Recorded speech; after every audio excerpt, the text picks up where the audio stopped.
welcome back to Focus Investing. And today's episode, we will be talking about Boeing. This is a company that I have recently been following, not just recently, but also over the past 2 years, as Boeing has had trouble with their MAX 737. And I come to you to potentially look at this stock as there is some news report coming out of Indonesia that yet again a 737 has crashed. And this could be a major blow to a company that has been struggling immensely to recover from the crisis of 737. Um, Hopefully, we don't know what the investigation is going to uncover. It looks like they did find the black box for this specific airliner, so that's a great news. But as market opens up tomorrow, things might look very ugly for Boeing. But let's go ahead and dive right into the charts and see kind of the overall trend and pattern for the company. So back in March 2019, the company was doing really well. Earnings were going up. The cash flow was looking really good. But then they had that initial crash in Ethiopia that induced a major sell-off as the company struggled with the suspension and the grounding of the 737 MAX.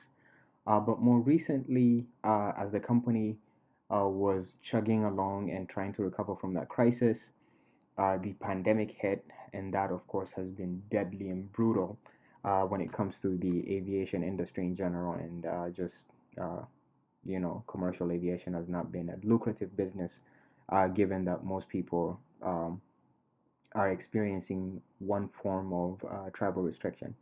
So here I'm showing you a 3-year chart, but let's dive right into the 180-day moving chart and see kind of the technical patterns going into this incident. So as you can see, Boeing has been experiencing an upward tick more recently, especially since the elections here in the States.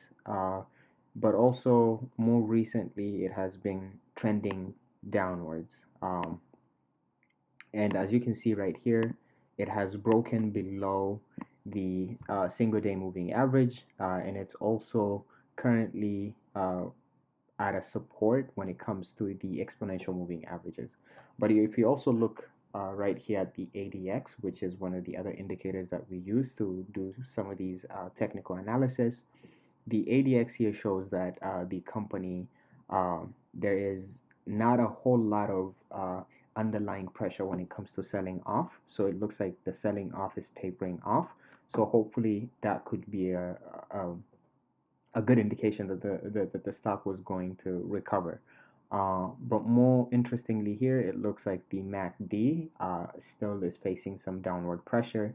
And also, if you look at the RSI, which is the relative strength index, that has also been trending downwards. So we will be watching this stock, especially as the story around the Indonesian airline develops. But also, one thing that I do want to keep in mind with this specific company is how this is going to be a value play, especially with the Biden administration coming into office and also aviation ticking upwards as we try to recover from the effects of the pandemic and more people can travel and yeah, so this would be a very interesting stock to watch. But again, I would not enter a position, especially given that it's still under the single day moving average. But if we see that there is a support and this support holds under the EMA and it breaks above the single day moving average, then that's when I would consider possibly entering a position, given that the stock has a long way to go from its initial highs in back in 2019. Yeah, so this is a good stock to keep an eye out. What do you guys think? Let me know in the comment below. And also, please do not forget to subscribe, like, and share. Um, but more importantly, again, I am not a certified financial advisor, so please uh, use these videos for entertainment purposes only. Thanks. See you. See you in the next episode.